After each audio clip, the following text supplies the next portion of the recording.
This episode contains upsetting topics and is not suitable for anybody under the age of 18. Please proceed with caution. I'm Cheryl. And I'm Nikki Druce. And this is Killers, Cults and Queens. The podcast where we journey to the spookiest, scariest and downright weirdest corners of the world. Today, we're looking into the so-called most prolific serial killers of the United States of America. It's Henry Lee Lucas and Otis Toole. Oh, it's all very twisted and not right, isn't it? I think Henry needs a bloody tenor man. He's pooping his pants. Yeah, she needs an exorcism, that's for sure. Oh, wait, I've lost both my legs. I'm profusely bleeding. Okay, that's the end of season 5. Thanks, everyone. Reunited and it feels so good. Are you ready? Season 5, baby. Let's go. I'm ready.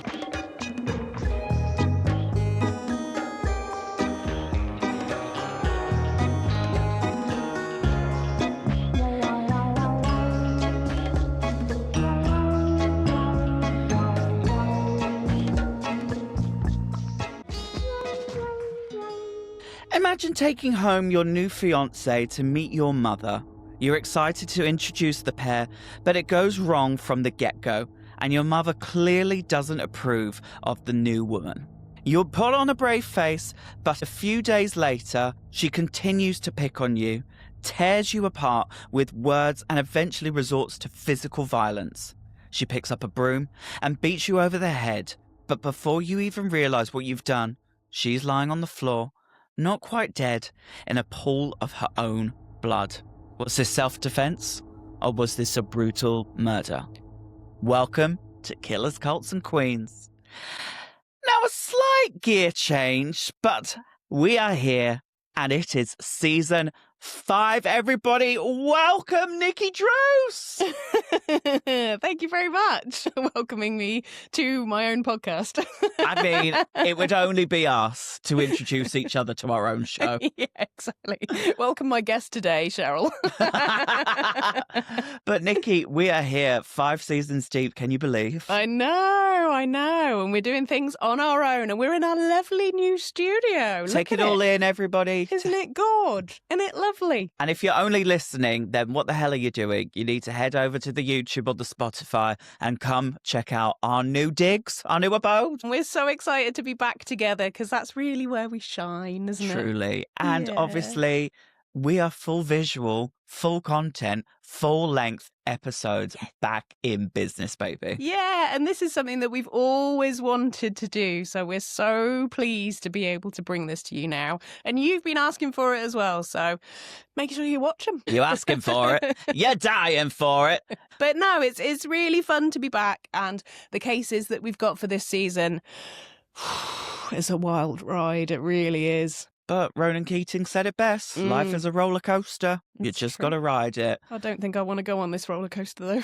I normally hate roller coasters, and quite frankly, I'm ready to get on this one. Buckle me up. It's exciting, isn't it? Yeah, I think it's going to be a fun series. We've got some interesting, different things planned this time round, some different directions that we're going in. We're not sticking just to the true crime this time. We're doing all sorts of different bits and bobs, so it's going to be an interesting one. Yes, and we are reversing back to what you've all been asking for. We are doing 3 episodes a week for you all. So we are doing all of our cases, part 1 on a Monday, part 2 on a Thursday, and obviously the spooky sleepover back again on a Friday. We are truly spoiling you.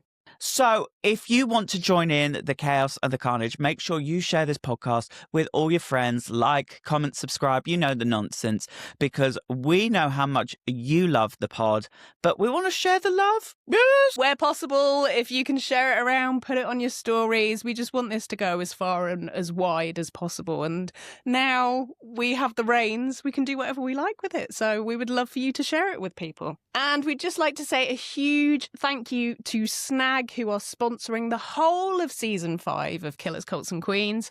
And we will hear from them later on. But keep your eyes out, because there might be a bit of Snag action. Me too. Woo! Woo! I can't lift my leg up high in this chair.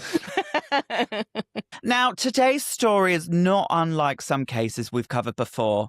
There's a lot of speculation and uncertainties around some of these stories, so we'll be taking it a bit with our favourite seasoning, a pinch of salt. But you know us. We like to do our due diligence and dot the I's and cross the T's and all that palaver. So we've done as much as we can to separate all the facts from some of the mild fiction. But just to say, it does jump around a bit, so you might want a pen and paper just to keep up with this plotline. We need to get a corkboard, really, don't we? Oh, yes, indeed. That would be a good idea. So before we dive in, please be aware that this case contains discussions of some distressing topics, such as alleged domestic abuse, sexual assault of adults and minors, torture, and murder. So if that's not for you right now, please head over to one of our lighter episodes or just catch us on a spooky sleepover. So let's set the scene, Nikki Drews.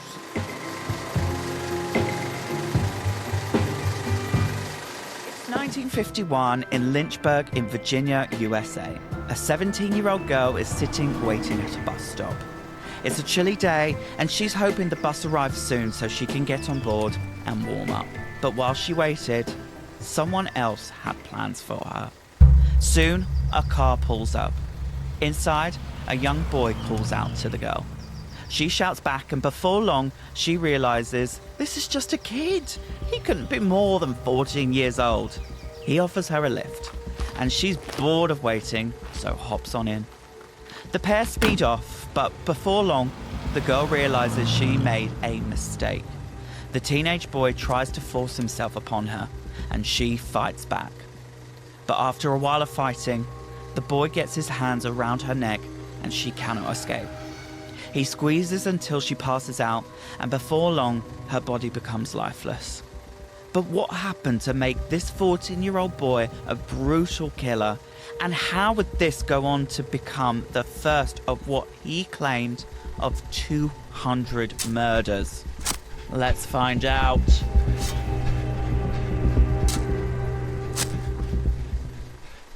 So we're kicking off pretty big here, aren't we? So It's season 5. a claim of 200 murders from a 14-year-old. Scary. It is scary. And quite frankly, how would you have time to do 200 murders? Yeah. I ain't got time to go to the shops, let alone fit in 200 murders. That's a lot to do. It is a bold claim. And like I said at the top of this episode, this case is going to have some holes in it. We might fall down one or two, but we've done our best to cement them in, unlike the councils. Potholes all the way.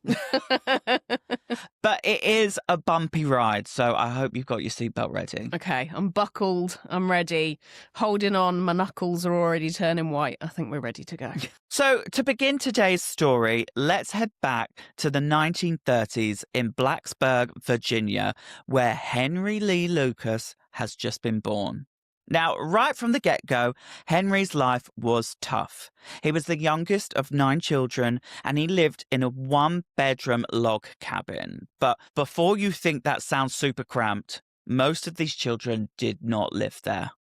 Henry's mother was a terrible parent, and perhaps lucky for the other 8 children. Are you ready? Andrew, Elmer, Warden, Opal, Nora, Wanda, Almeida, Frida. Quite the mouthful. Are you going to remember all of those or even shout for them when they need to come in for their dinner? I mean, you just probably go 1, 2, 3, 4, 5, 6, 7, 8, 9. I felt like that video of Whitney Houston at that award ceremony where she was like, Shelley, Aaliyah, Alnay, thank you for being my team. Hey. But all these other kids were sent off to other relatives or went straight into foster care, which is pretty sad, really. That is super sad. So how about we learn a bit more about Henry's parents? Well, let's start with his mother, Nellie Viola Lucas. And be prepared for this woman to be added to your shit list because she is not a nice character. Oh, no. She's a bitch. Let's call a spade a spade. Okay. Nellie Viola would use both of her first names, but we're going to call her just Nellie because it's going to make things a lot easier for us. Okay. She was an Indigenous American. I'm probably going to pronounce this name very wrong, but she was part of the Ojibwe people. She was an alcoholic, a sex worker, and generally all-round evil person. Not because of the sex work, just general bad shit Okay. person. Okay. But in my opinion, should never have been able to have children and look after them. Oh, dear. However, children were an occupational byproduct for her, and she ended up with 9 of them. That's a lot, isn't it? Mm-hmm. God, no, couldn't be me. Could never be me. Nikki, you don't want one. No, thank you. It is such a shame that she's just like, oh, great, another one, and just disregarded. So Yeah. Henry, the runt of the litter, the last golden egg, he's just left rotting. Yeah, just ended up at the end of it being like, well, I didn't want the first 8, so I definitely don't want this one. And unfortunately, it's not going to get better for our Henry. Oh. It was obvious to everyone around her that Nellie was not a doting mother. She saw her children as an inconvenience, and the more I've read about her, not to diagnose her, but she definitely shows quite a lot of narcissistic tendencies. Oh, a Kris Jenner. Oh, don't be talking about my Chris like that. Now, you may be wondering why she didn't just get rid of them, but we have to remember that it was before abortions were easily accessible, and there was no way that Nellie would be able to afford an abortion even if she wanted one. By the time Henry was born, Nellie only had a couple of kids at her home, one of which was his half-brother Warren, and the other his full brother Andrew. As the kids grew up, some of them did stay in touch, but as you can imagine, Nellie was a nightmare and made everything about her. I'm just not surprised at this point. It just sounds like a really awful situation to grow up in. Those poor kids. And you are just wanting to keep your mother happy, keep her pleased, and keep her at arm's length because, as we'll soon find out, she was not light on the fingers with the kids. Oh, dear. Now, let's go on to find out about Henry's father, Anderson Lucas. So, Anderson had a nickname. No Legs. Can you guess why? Oh, no. Why is that? Why, Nikki? I shouldn't laugh, should I? I mean, it's quite the nickname. Oi, No Legs. I'm going to guess it's because he's got no legs. It would be correct, Nikki. We're calling a spade with that nickname, aren't we? Oh, dear. Well, you know, I was hoping that wouldn't be the case, but I'm sensing so far that this is quite a literal family. Could you imagine all of them walking around Asda? It'd be quite the sight. Yeah, it would be, wouldn't it? But how did Anderson come to lose his legs? Well, surprise, surprise, he was an alcoholic. In fact, he made his own moonshine, Ooh. which was an illegal alcohol and was very dangerous because it was very, very strong. He did this all during Prohibition and continued on after the matter. One night, after drinking a large amount of moonshine, he passed out on a train track. His body on the grass and his legs on the train track. Oh, no.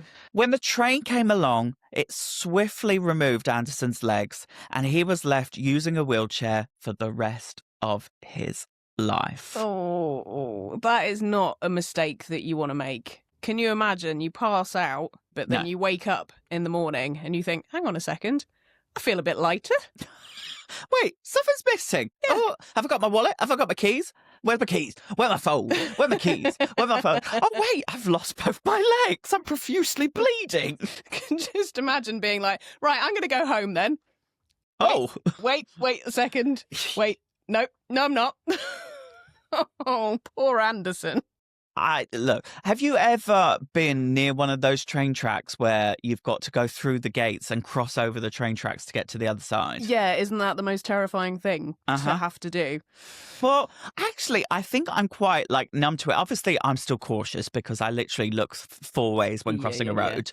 But my nan's house backed onto a field that walked into Bishop Stortford, and there was a train track that led into London through, and you had to cross through and you'd hear the beep, beep, beep, beep, beep, beep, beep, when the train was coming. So I remember before there was a bridge, and you'd have to pass through the 2 gates, go through the train tracks, and I remember being conditioned from a very young age to not be anywhere near those train tracks if you don't have to. Yeah. So if only the parents had the mindset to teach their kids not to play near train tracks. Instead, he just falls asleep on the train track, passed out from moonshine. Do you know what this reminds me of? Go for it. Honey Boo Boo. Do you remember Honey Boo Boo had the train that went right through her garden? Yes. This is what this is reminding me of. It's giving very Honey Boo Boo vibes. Me, honey boo boo child, a dollar make me holler. I'm going to drink my go-go juice. Cheers to the go-go juice. Cheers, Alana. Now, back to Nellie. She would work from home with her clients. Her husband, Anderson, may have been her pimp, but it seemed he was equally as scared of her as were the children. Henry recalls that his first ever memory was something utterly disturbing. He said he remembered being ordered by his mother to watch her having sex with one of her clients inside their home. And when he looked away, she would shout at him to keep watching. However, he decided to run outside. After the man had left, Henry said he received a beating from his mother as punishment. Oh, what in the hills have eyes, really? What's going on here? And this was just the tip of the iceberg for the violence Henry would experience at the hands of his mother. Henry said that he was given daily beatings by Nellie, and throughout his childhood, he was never safe. He was often forced to sleep outside in the chicken coop, which of course was absolutely filthy and covered in chicken poop. Now, if going to school while stinking of chicken shit wasn't hard enough, Nellie also put Henry in dresses. Now, pop quiz. Who else was forced to wear dresses in their childhood?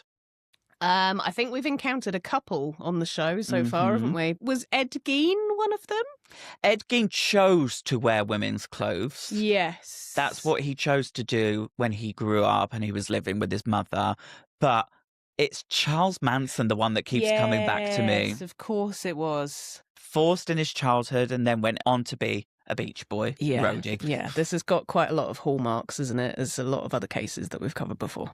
Well, to quote Angela Lansbury, tale as old as time. Murder, She Wrote.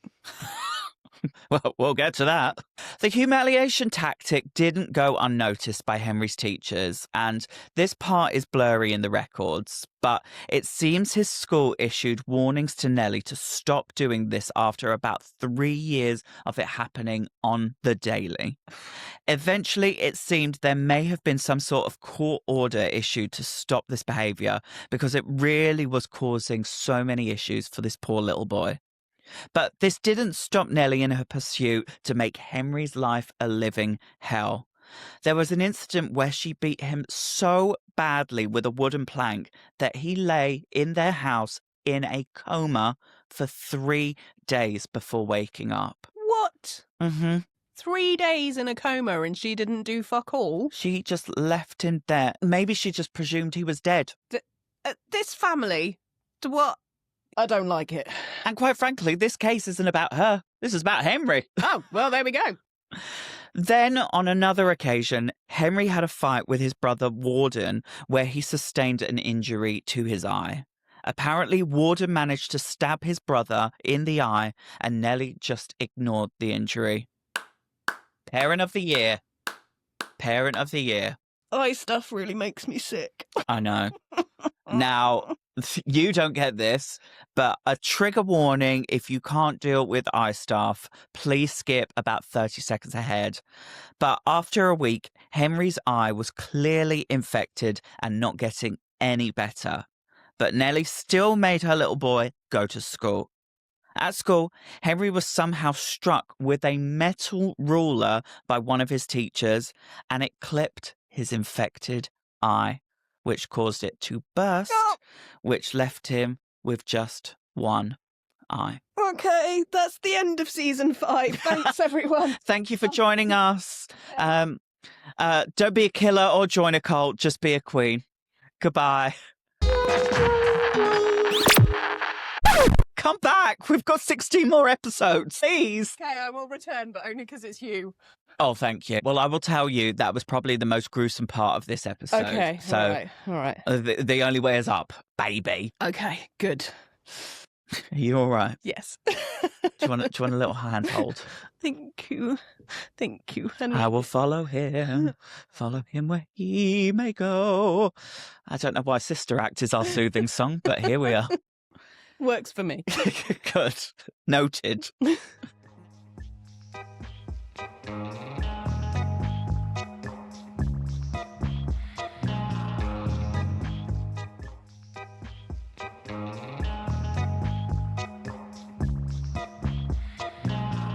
Now, the list of abuse is endless, but there were a couple of things that Nellie did to Henry which may have just played influence on the man he became.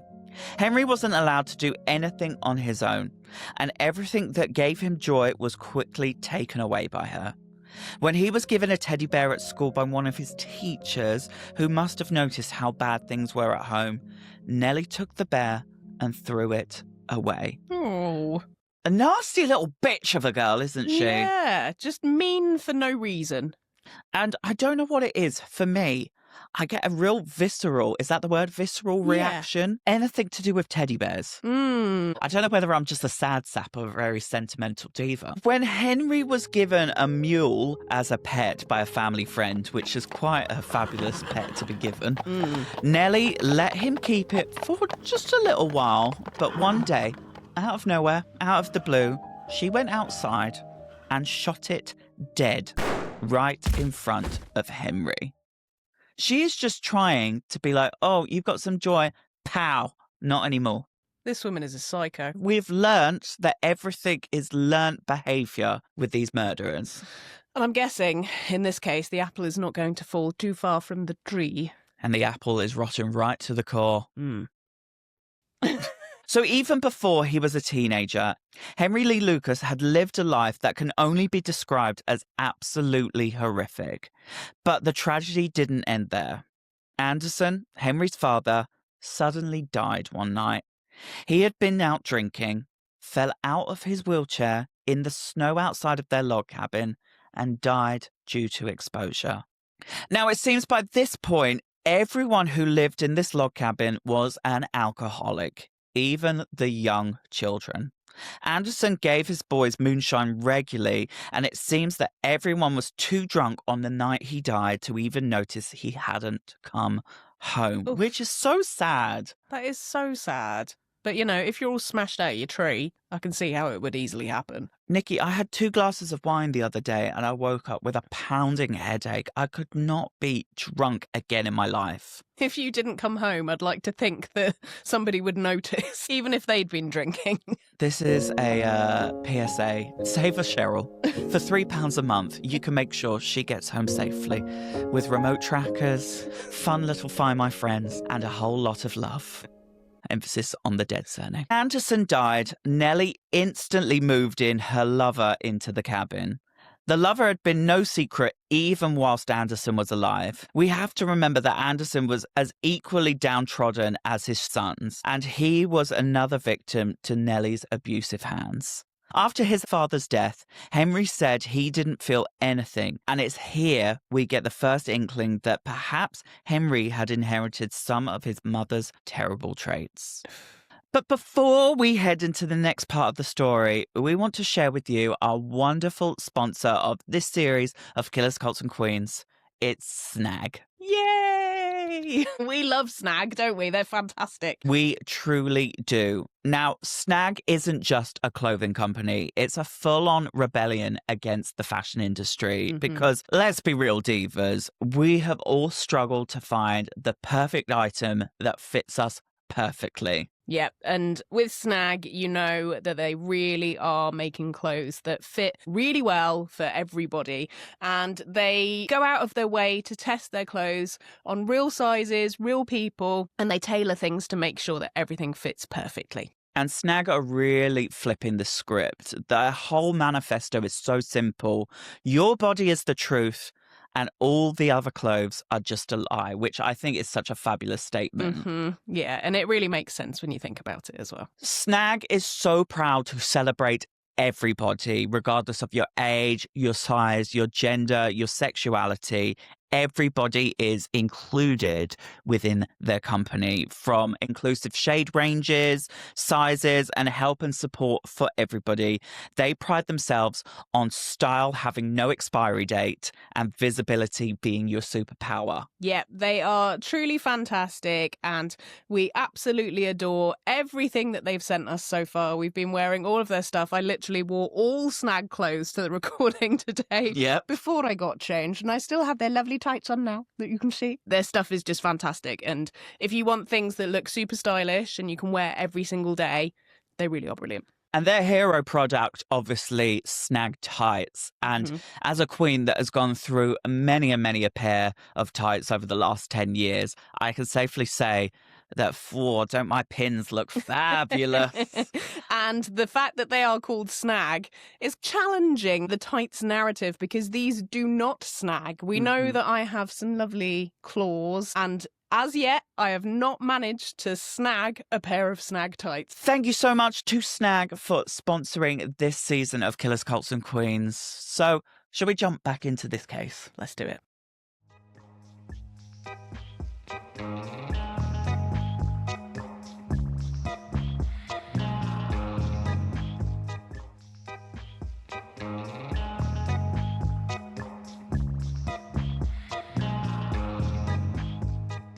After losing his father, Henry Lee Lucas, who is just 13 years old, starts to drift away from home. He begins spending days away at a time, then weeks, and eventually months. Sometimes the cops catch up with him and take him back to Nellie. But from then on out, Henry is focused on trying to be away from his abusive mother as much as possible. As every time he does go home, things are just as bad as before, if not worse. Now, at this point, Henry has already learnt that life is just cruel. He's been bullied by his mother and he's been bullied by his school friends. So he doesn't really know what to do to make anybody like him. He's never been shown love or kindness at all. It's believed at this point, Henry began an incestuous relationship with one of his half-brothers. And so his idea of love became even more messed up. Oh, it's all very twisted and not right, isn't it? No, but unfortunately, he's having to learn the hard way of finding his own joy. And if that's his only accessible person, then he's going to latch onto it no matter how messed up it is. One day he decides he'd like to go and try and find a girl. So off he goes out for a drive in a stolen car and finds a 17-year-old girl, Laura Eveline Burnsley, waiting at a bus stop. It's a chilly day in March 1951. Henry pulls up at just 14 years old and offers her a ride. She thinks there's no way this kid could hurt her. But sadly, she was wrong. Henry pulls the car over and asks Laura to have sex with him. She says no, and so he tries to force himself upon her, but fails. He then puts his hands around her neck and strangles her to death. Poor Laura. Yeah, I can imagine her train of thought at that time. This kid pulls up. You think, oh, he's completely harmless. You know, it's freezing cold outside. I just need to get to where I'm going. And I can see that she probably thought he was perfectly fine to get into a car with. And then he turns out to be horrible. Yeah. I mean, my trust in people is rock bottom, so I would not be getting in any stranger danger's car, regardless if they're a 14-year-old. I wouldn't want to get in a 14-year-old's car. They haven't got a license. No, that is a slight question, isn't it? Is that, you know, you think, well, actually, is this kid just going to be doing donuts in the car park? I don't think I'd necessarily want to get into his car, but, well, I can see what her rationalising was behind that entirely. Henry claims this was his first murder and that he admitted he went too far. He didn't mean to kill Laura. Sadly, Laura's remains were never found, and Henry never admitted to where they were left. Many years down the line, Henry retracted this confession, saying he didn't kill Laura. What's with the 180? Yeah, that's interesting, isn't it? Either you did or you didn't. And why would you bother going to the length of giving this confession to then go, oh, no, actually, no, I didn't do that. Silly bugger. Now, after all this, Henry continues on with drifting. He has a series of odd jobs, but his main source of income is petty theft. After he realizes he can make a living from stealing small things here and there, he then learns how to house break and he begins a career as a burglar. And not the fun Sims kind. He gets caught a few times, gets arrested, and eventually ends up serving a decent stint behind bars. Between the ages of 16 and his mid-20s, Henry is in and out of prison and just accepts that being a criminal is just his life. After all, he'll never be shown that there is any other option. So Henry's former years are now shaping his future. And what a bad outcome that's going to be for anybody that meets him. Oof. By 1959, Henry had just left prison after another stint inside for burglary. During this time, he had begun a relationship with a pen pal he'd begun writing to, Stella Curtis. The pair meet up, hit it off, and for the first time, Henry is actually feeling like he's met somebody that likes him. Oh, that's nice. He and Stella move in with his half-sister Opal in their house in Michigan. Henry manages to get a steady job whilst there, but it's nearing Christmas, and Henry knows what this means. Family time. And guess who's coming to stay? Bad bitch, Nellie. Oh no! Why did the just play in my head? Because she is the Wicked Witch of Henry's nightmares. That's not a Christmas get together that I want to go to for sure. I mean, some people dread Christmas for seeing their families.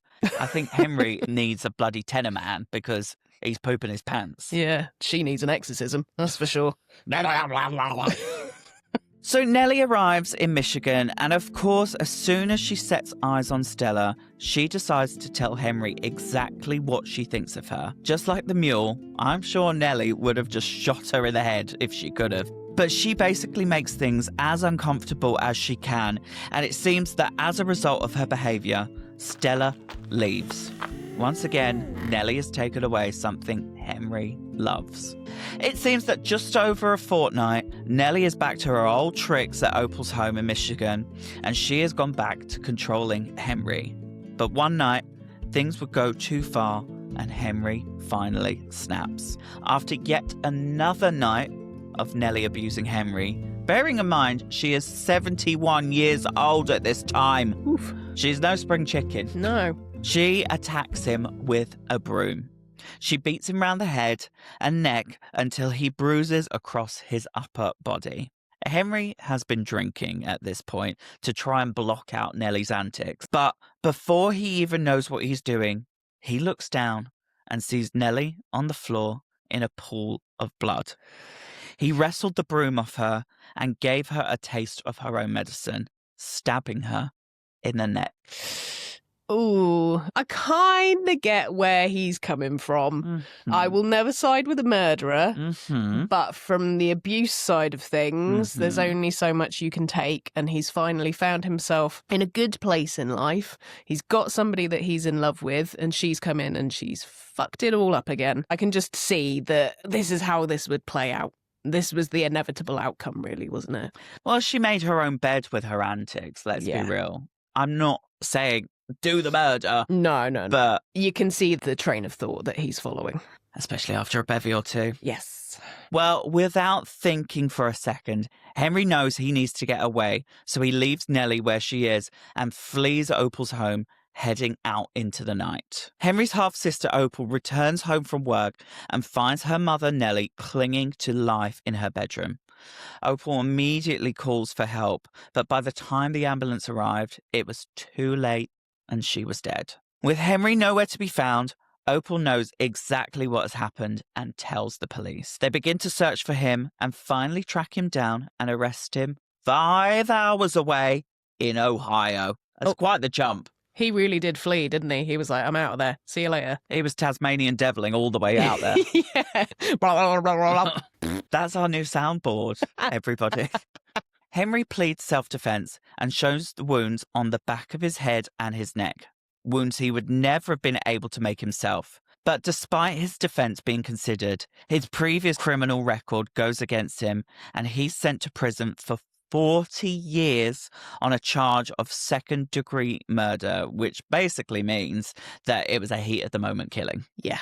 Henry finds this stint in prison really tough. He tries to take his own life on a few occasions, and eventually he is relocated to a mental health hospital. Here he undergoes heavy treatment for depression. Now, this was back in the bad old days of fun things like cold exposure, coma therapy, where they would induce people into comas, and our favourite topic, lobotomies. Oh. Henry was exposed to electroconvulsive therapy, ECT, often without anaesthetic. So, giving you an electric shock to the brain to induce a seizure, which basically was meant to rewire your brain, which obviously very painful. However, alongside this and a decent dose of antidepressants, Henry was considered fit enough to be sent back to prison. In 1970, after serving just 10 years of his 40-year prison sentence, 4 of which were inside a mental health hospital, Henry Lee Lucas was deemed safe enough to be released. Off you go. I'm sure it's fine. Oh, yes.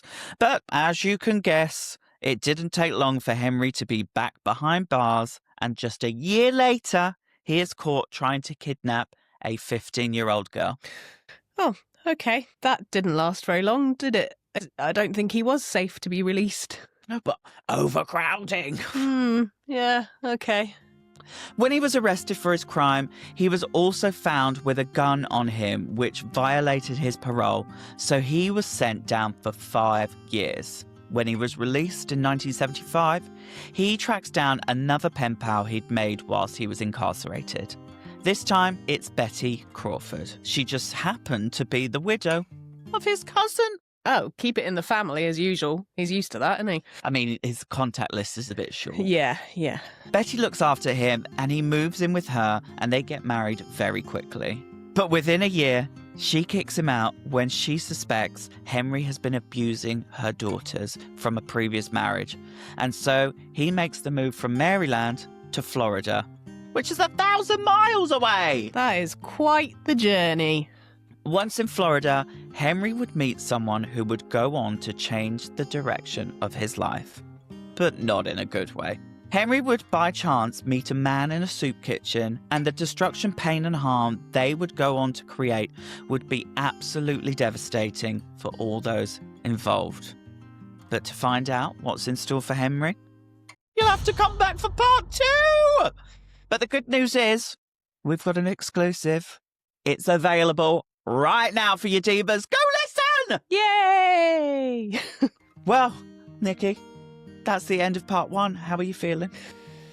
It's a lot to go through, isn't it? That's a very tricky childhood that he's had to live through. No kid should have to go through all of that. It's just heartbreaking that he was in such a terrible situation, and this has clearly gone on to just create exactly who he's going to become. I'm kind of sensing that this is not the end of the story here. We have got a part 2 coming up. There's going to be a part 2, yes.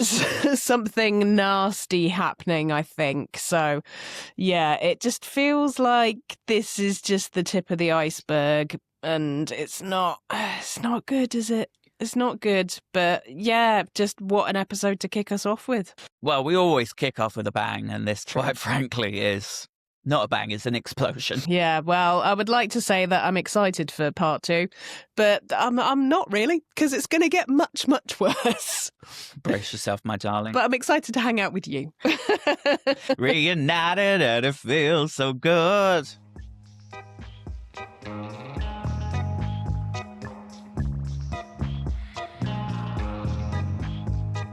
Coming up next time on Killers, Cults and Queens. We'll be exploring part 2 of this gruesome tale, so make sure you join us back then so you don't miss out. If you made it this far, thank you so much for listening. That's all for this episode, and we'll see you, well, regularly on a Thursday, but we'll see you in the next episode. And we want to hear from you. We'll be discussing your thoughts and theories this Friday on the Spooky Sleepover bonus show.